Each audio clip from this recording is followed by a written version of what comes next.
नाज़रीन गिरामी अस्सलामु अलैकुम वरहमतुल्लाहि वबरकातुहू। सीधी बात के ताज़ा तरीन प्राइम टाइम में आप लोगों का इस्तकबाल है। नाज़रीन गिरामी में अंसार अज़ीज़ नदवी इस वक्त आप लोगों के सामने कुछ अहम तरीन ख़बरें, कुछ वायरल वीडियोज़ और कुछ तनकीदी तज्ज़िये लेकर के हाज़िर हुआ। नाज़रीन गिरामी, तमहीदी तफसीलात में जाने से पहले आप लोगों से जो दरख्वास्त होती है उस पर तवज्जो करने की अपील करूँगा। नाज़रीन गिरामी, सबसे पहले इस वक्त कर्नाटक से साहिली इलाके में बहुत ही गुज़श्ता कई दिनों से मूसलाधार बारिश जारी है, लेकिन इधर 2-3 दिनों से बहुत ही ज़्यादा तूफ़ानी हवाओं के साथ बरसात आने की वजह से और कंटिन्यूसली बरसने की वजह से नुकसानात हो रहे हैं। घरों में पानी भर रहा है, लोगों का जीना अजीरन हो चुका है। आज जो ताज़ा खबर आ रही है वो ये कि यहाँ पर कुमटा, कारवार और अंकोला की जो अहम शाहराह है उस शाहराह पर तूदा गिरने की वजह से 7 लोगों के हलाक होने की खबरें आ रही हैं। दरअसल तूदा खिसकने की वजह से कहें या पहाड़ खिसकने की वजह से पूरी तरह से जो है अहम शाहराह, बल्कि यूँ समझिए कि बेंगलुरु से गोवा को जोड़ने वाला अहम तरीन शाहराह भी ये है और इसकी कुशादगी का काम भी जारी था और एक अहम तरीन शाहराह माना जाता है जो भटकल बेंगलुरु से होते हुए गोवा तक जोड़ता है, कावा गोवा। तो वो रास्ता इस वक्त जो है पूरी तरह से तूदा खिसकने की वजह से बंद हो चुका है। इसमें वहाँ से गुजरने वाली कई गाड़ियाँ इसकी जद में आने की वजह से 7 लोगों की हलाकतों की खबरें आ रही हैं। ये मामला जो है उत्तरा कन्नड़ा ज़िले के अंकुला तालुके के शिरूर नामी इलाके के करीब पेश आया है और एक लाश अभी भी खातून की दबी हुई है जिसको निकालने की कोशिशें हो रही हैं, बताया जा रहा है। यहाँ पर एनडीआरएफ के जो है लोग पहुँच चुके हैं, उनकी टीम पहुँच चुकी है, लोग यहाँ पर कारकुनान काम कर रहे हैं। मज़ीद तफसीलात का जो है इस वक्त यहाँ पर इंतज़ार किया जाए। इसके अलावा नाज़रीन गिरामी, भटकल हो या शिरूर हो या हुन्नावर हो या उससे लगे हुए इलाके, ये सब पानी के इलाके और बहुत ही निचली सतह पर जो बसते हैं वहाँ पर जो है घरों में पानी भरने और रास्तों पर पानी भरने और लोगों को बहुत ज़्यादा तकलीफ पहुँचने की खबर आ रही है। ये भी एक वीडियो इस वक्त आ रही है जहाँ पर उन्नाव के करीब एक वल्कीश जो है बस्ती है, वहाँ पर मुसलमानों की आबादी ज़्यादा है, वहाँ पर भी जो इस तरह इस वक्त घरों में पानी भरने और रास्ते में पानी खड़ने के मनाजिर आ रहे हैं। लोग जो है रास्तों पर खड़े बरसात की वजह से, पानी की वजह से जो है कश्तियों का इस्तेमाल करते हुए जो एक इलाके से एक जगह से दूसरी जगह जाने की कोशिश कर रहे हैं। तो इस वक्त मूसलाधार बारिश है। ऐसी सूरत हाल में अगर आप जो है उस तरफ के इलाक़ों का सफ़र कर रहे हैं तो पेशगी तौर पर वहाँ के हालात जान लें। इस वजह से कि इस वक्त लगातार जो बरसात इस वक्त बरस रही है, इसकी वजह से जो है बहुत ही ज़्यादा वहाँ के चूँकि घाट सेक्शन होते हैं, रास्ते तंग होते हैं, इस वजह से जो है जान को जोखम में डालने के मुतरादिफ होगा। कुछ दिनों के लिए सफ़र अगर इस जानिब का अगर बाई रास्ते जो लोग जा रहे हैं अगर वो लोग कोशिश करेंगे कि जो है थोड़ा अपनी प्लान वगैरह मुलतवी कर लें तो ये बेहतर रहेगा। इसलिए कि गुज़श्ता कई दिनों से तो बरसात बरस रही है, लेकिन इन दिनों में तूफ़ानी हवाओं के साथ बहुत ही ज़्यादा बरसात यहाँ इन इलाक़ों में हो रही है। नाज़रीन गिरामी, आइए कोल्हापुर में जो वायलेंस हुआ, दहशतगर्दों ने जिस तरह से अटैक किया मुसलमान घरों पर, मसाजिद पर कर, हमने अपनी शॉर्ट क्लिप में भी वहाँ का एक मंज़र पेश किया था। मैं एक मुख्तसर सफ़र में था तो कल की प्राइम टाइम्स आप लोगों के सामने नहीं आ पाई, उसकी तफसीलात आप लोगों के सामने ज़रूर रखता है, देख लीजिएगा। मज़ीद कुछ वीडियोस आ रही हैं कोल्हापुर से और बल्कि 50 से 60 घरों को नुकसान पहुँचाया गया है। इन हिंदुत्व दहशतगर्दों ने घरों में घुसा है, लोगों के जो है ज़ेवरात को, ख़वातीन के ज़ेवरात को, वहाँ मौजूद हर कीमती चीज़ उठा करके ले गई है। मुसलमानों से वाबस्ता एक एक चीज़ को नुकसान पहुँचाया है और पूरी तरह घरों पर जो है पथराव किया है। जो घर के सामने खड़ी हुई गाड़ियों को आग लगाने की कोशिश की, पत्थर से उसको नुकसान पहुँचाने की कोशिशें हुई हैं। तो इस तरह बहुत बड़ा नुकसान इस वक्त पहुँचाया गया है। इस सिलसिले में अलग अलग तरह की जो है खबरें आ रही हैं कि किस तरह से जो है एक मामूली सी चीज़ को लेकर के जो है जिस तरह से मुसलमानों के ख़िलाफ़ यहाँ पर माहौल बनाया गया और जो है बाबरी मस्जिद के तर्ज पर यहाँ की रज़ा जामे मस्जिद को गिराने की जो साजिशें हुई और उसकी जो तौहीन की गई कुरान पाक की और इन तमाम चीज़ों के पेश नज़र अफसोस का मकाम यह है कि यहाँ तक अब तक इस मामले पर ना ही अपोजिशन लीडरान बोल रहे हैं, ना ही खातियों को इस सिलसिले में सज़ा देने की कोई अपील हो रही है। जिन दहशतगर्दों ने मस्जिदों में घुसकर, घरों में घुस कर के प्लानिंग और मनसूबे के तहत यहाँ के लोगों को मारा है, पीटा है, लूटा है, उस पर जो कोई आवाज़ नहीं उठाई जा रही है। यहाँ तक कि जो है इस वक्त जो इल्ज़ाम लगाया जा रहा है वो ये है कि जो है ये मस्जिद और कोल्हापुर में मुसलमानों के मसाजिद को, मुसलमानों के घरों को अटैक करने के दरमियान में जो है छत्रपति शाहू महाराज जो कोल्हापुर के सिलसिले में यहाँ का जो एमपी है, आईएनसी का एमपी, उसका बेटा है युवराज संभाजी, उसकी जानिब से जो है भी इसको पूरी तरह से ताउन फराहम करने के इल्ज़ामात लग रहे हैं। आप अंदाज़ा लगा सकते हैं, आईएनसी जो कोल्हापुर से एमपी है आईएनसी का, उसका बेटा युवराज संभाजी पर इल्ज़ाम लग रहे हैं। आईएनसी जानते हैं आप, कांग्रेस पार्टी है। अभी इल्ज़ाम सही है गलत है मालूम नहीं है, लेकिन उन्होंने हिंदू मॉब को बैक किया ये भी कहा जा रहा है। इसके अलावा एक और वीडियो वायरल हो रही है जो मस्जिद को अटैक करने से पहले कोल्हापुर में जो लोगों को भड़काया गया था और उन भड़काए जाने में जिसका सबसे बड़ा हाथ था वो राष्ट्रीय श्री राम संघ का प्रेसिडेंट सागर भैया बेग, जो विशालगढ़ मुक्ति अभियान के अंडर में चलती है तंजीम राष्ट्रीय श्री राम संघ, और उसी राष्ट्रीय श्री राम संघ का प्रेसिडेंट है सागर भैया बेग।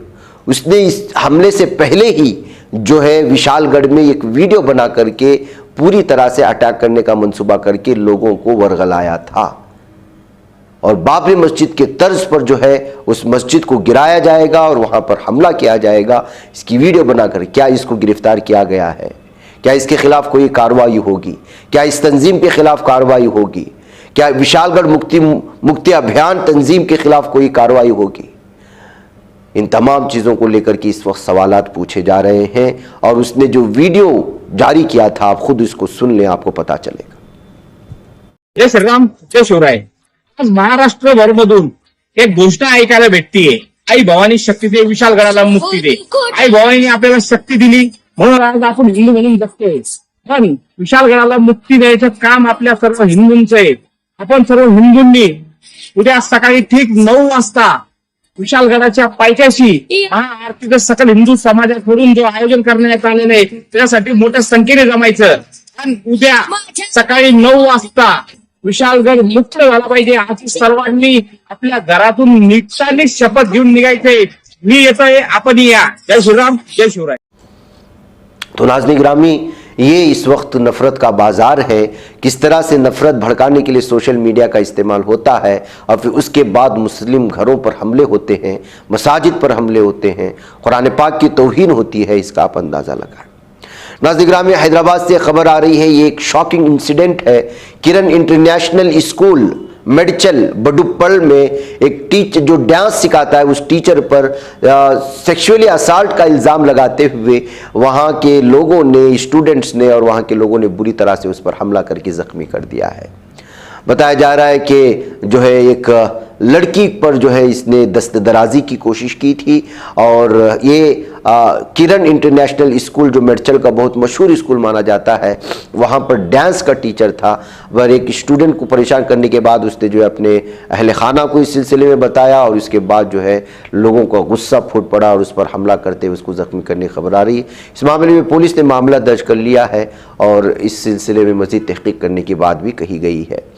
उधर नाज़रीन गिरामी, स्कूल जो होते हैं वो सेकुलर मुल्क में सबके होते हैं और बिलखुसूस सरकारी स्कूलों में आप किसी ख़ास ऐसी तंजीम जो बदनाम हो, जिस पर जो है अस्करियत पसंदी और अटैक करने के इल्ज़ामात हों, जो मुख्तलिफ़ ममालिक में जिस पर पाबंदी लगाने के मुतालबे किए जा रहे हों और यूरोपियन ममालिक में इस तंजीम को लेकर की जो अलग अलग तरह की तशवीशनाक और उसकी जहनीत को लेकर के उसकी एक खुसूसी तौर पर जो ईसाइयों और मुसलमानों के ख़िलाफ़ दुश्मनी को लेकर के जो बदनाम है, उस तरह की तंजीम को किसी सरकारी स्कूल में मीटिंग करने देना या कोई ख़ास प्रोग्राम मुनक़िद करना क्या एक सेकुलरिज़म के ख़िलाफ़ नहीं है? क्या ये सरकार इंतज़ाम के खिलाफ नहीं है? अब दरअसल दक्षिण कर्नाटका के एक इलाके में जो है राष्ट्रीय स्वयं सेवक संघ को जो है उसकी एक मीटिंग गुरु पूजा प्रोग्राम की इनेकाद करने का जो है मौका दिया गया था या इजाज़त दी गई थी, जिसके बाद वो वीडियो वायरल होने के बाद इस वक्त लगातार जो है इस स्कूल में मुनक़िद इस स्कूल के इंतज़ामिया पर, बल्कि ये तो इंतज़ामिया क्या है, यहाँ क्या प्रिंसिपल को जो है पूछना पड़ेगा। जाहिर सी बात है सरकारी स्कूल तो सरकार के अंडर में चलती है, वो उसका कौन सा मैनेजमेंट होता है। यहाँ जो मैनेजमेंट होता है प्रिंसिपल या असातिज़ा होते हैं। जाहिर सी बात है कि प्रिंसिपल की जानिब से आरएसएस की इस टीम को जो यहाँ पर प्रोग्राम मुनक़िद करने का जो है परमिशन दिया गया था, इस वजह से इनके खिलाफ जो है कार्रवाई होनी चाहिए। इस तरह की जो है इस वक्त लगातार मुतालबे बढ़ते जा रहे, तस्वीर वायरल हो रही। कन्नड़ा में अलग अलग तरह के अखबारात ने भी इस पर जो है पूरी तरह से आवाज़ उठाने की कोशिश की है। लोअर प्राइमरी स्कूल थी करीमबिला नामी इलाके में, जो कर्नाटका के दक्षिण कन्नड़ा में आता है। नाज़रीन ग्रामी, आइए एक और ख़बर की जानिब चलते हैं।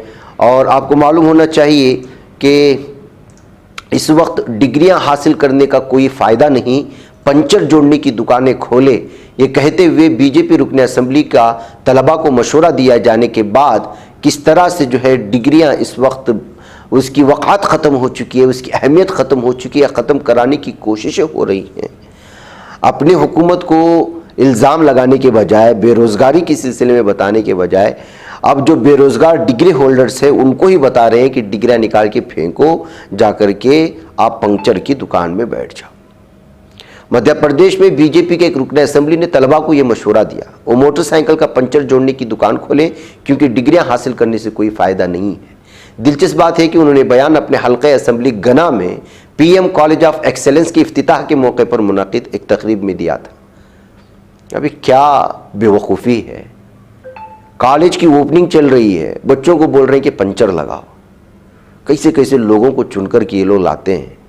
मरकज़ी वज़ीर दाखिला अमित शाह ने इतवार के रोज़ इंदौर में मुनक़िदा एक तकरीब में रियासत के 55 अजला में पीएम कॉलेज ऑफ एक्सेलेंस का ऑनलाइन इफ्तिताह किया था।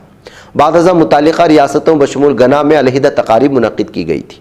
बीजेपी रुकन असम्बली पन्ना लाल शाक्या ने गना में मुनक़िदा तकरीब में कहा, आज हम पीएम कॉलेज ऑफ एक्सेलेंस का इफ्तिताह कर रहे हैं। मेरी आप सबसे अपील है कि एक बात जहन में रखें कि इन कॉलेज की डिग्रियों से कुछ होने वाला नहीं है। फिर खोलने की क्या मतलब है यार, बेकार में पैसा लगा रहे हो आप लोग। इसके बजाय मोटरसाइकिल का पंचर जोड़ने की दुकान खोल ले ताकि कम से कम रोजी रोटी हासिल कर सके। इतवार के रोज इंदौर में मुनक़िदा बड़ी शजरकारी मुहिम का हवाला देते हुए शाकिया ने कहा कि लोग पौधे लगा रहे हैं लेकिन उन्हें पानी देने से दिलचस्पी नहीं रखते।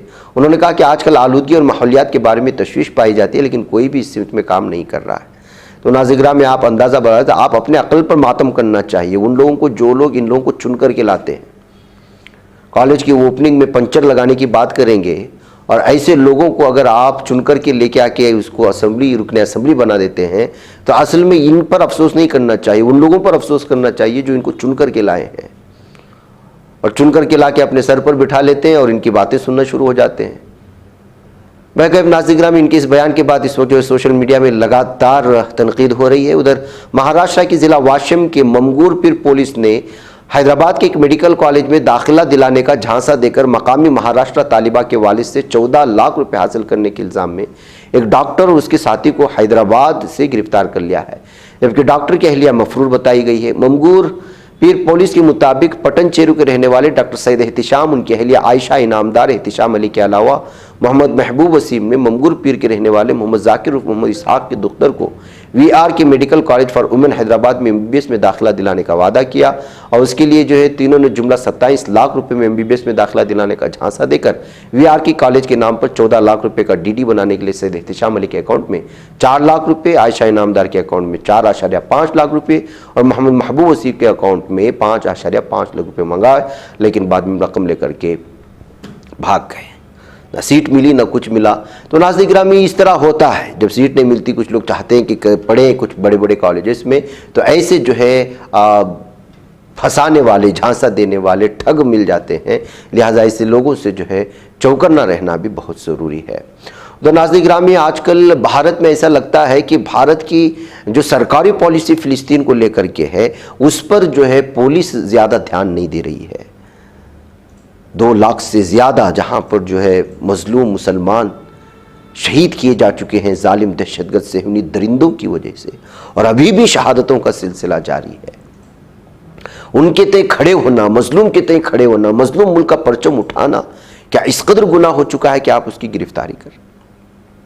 पुलिस ने बिहार के नवादा जिले में एक जुलूस के दौरान मुबैना तौर पर एक फिलिस्तीनी परचम लहराने के इल्जाम में 3 अफराद को गिरफ्तार किया। एक ऑफिसर ने पीर को यह बात कही। Sub divisional police officer Mahesh Chaudhary ने बताया कि पुलिस ने मुहर्रम से कबल धामोला इलाके में एक जुलूस में चंद अफराद को फिलिस्तीनी परचम लहराने का वीडियो दिखाए जाने के बाद तहकीकात शुरू की। तो नाज़रीन ग्राम में एक परचम लहराना एक मुल्क का किस कदर, और वो भी फिलिस्तीन जैसे मुल्क का परचम, जहां सुबह से शाम तक मासूम मुसलमानों का कत्लेआम किया जा रहा है। तो आप अंदाज़ा लगा सकते हैं कि भारत की सरकार की ज़हनियत, पुलिस की ज़हनियत किस कदर क्रूर हो चुकी है इस वक्त। नाज़रीन ग्राम में मुश्तइल हुजूम ने ड्राइवर को पीट पीट कर बुरी तरह जख्मी कर दिया है, और यह मामला सामने आया है झारखंड के पलामू जिले के लईसलीगंज थाना इलाके में। आज सड़क हादसे में एक नौजवान की मौत हुई थी। मुश्तइल हुजूम इस कदर मुश्तइल हो चुकी, इश्तियाल आया कि ड्राइवर को पीट पीट कर पूरी तरह जख्मी कर दिया और पूरी बस को आग लगा दी। आग लगाने की बात का ये मंजर आप लोगों के सामने है। दरअसल बताया कि कुंदरी बस स्टैंड पर पीर को एक मुसाफिर बस और ऑटो के दरमियान जबरदस्त टक्कर हुई। टक्कर के दौरान एक नौजवान बस में फंस गया, उसे घसीटती हुई तकरीबन 1 किलोमीटर तक ले गई थी बस। इस मंजर को देखने वाले लोग वहां पर जो है बुरी तरह से मुश्तिल हो गए थे। फरार होने की कोशिश में बस ने महकमे जंगलात के चेक पॉइंट को भी तोड़ दिया। इस मामले में ऑटो में सवार कई लोगों ने जख्मी होने की इत्तला है। वाक़े के बाद मुश्तिल हुजूम ने बस को आग लगा दी, ड्राइवर को मार मार कर जख्मी कर दिया। ड्राइवर को बड़े अस्पताल में मुंतकिल किया गया है, जिसकी हालत नाजुक बताई जा रही है। नाज़रीन में ताजमहल की सिक्योरिटी में खामी होने की खबरें आ रही हैं, और ये इंक्वायरी के अहकामात भी जारी किए जाने की बात हो रही है। उत्तर प्रदेश की ज़िला आगरा में पुलिस इंतज़ामिया ने तमाम एहतियाती तदाबीर के बावजूद ताजमहल के आसपास इतवार की सुबह ड्रोन कैमरों को उड़ाए जाने के वाक़यात सामने आए हैं। एक ड्रोन कैमरे में आज सुबह ताजमहल के मेन गुंबद के ऊपर तक पहुंच गया था। पुलिस ड्रोन कैमरा उड़ाने वाले शख्स के बारे में पता लगाने में मसरूफ़ है। काबिल ज़िक्र है कि सिक्योरिटी वजहात से ताजमहल के नज़दीक ड्रोन उड़ाने पर पाबंदी है, लेकिन यहाँ वक्तन फ़वक्तन गैर मुल्कियों के ज़रिए ड्रोन उड़ाए जाने के वाक़यात सामने आते रहे हैं। पुलिस ऐसे गैर मुल्की सयाहों की तलाश भी करती है, लेकिन वो ड्रोन उड़ाना ममनू है, उसकी जानकारी ना होने का कहकर बच निकलते हैं। पुलिस के ज़रिए भी इनको वार्निंग देकर छोड़ दिया जाता है। लेकिन इस तरह से अगर बार बार सिक्योरिटी में चूक होती रही तो आइंदा जाकर के जो है बहुत ही मुसीबतें पैदा हो सकती है। इस बात को लेकर के आवाम की जानिब से भी जो है यहाँ पर इश्काल किया जाता है इस तरह के मामले पर। नाज़रीन मुझे इजाज़त दें, फिर इजाज़त। अस्सलाम वालेकुम।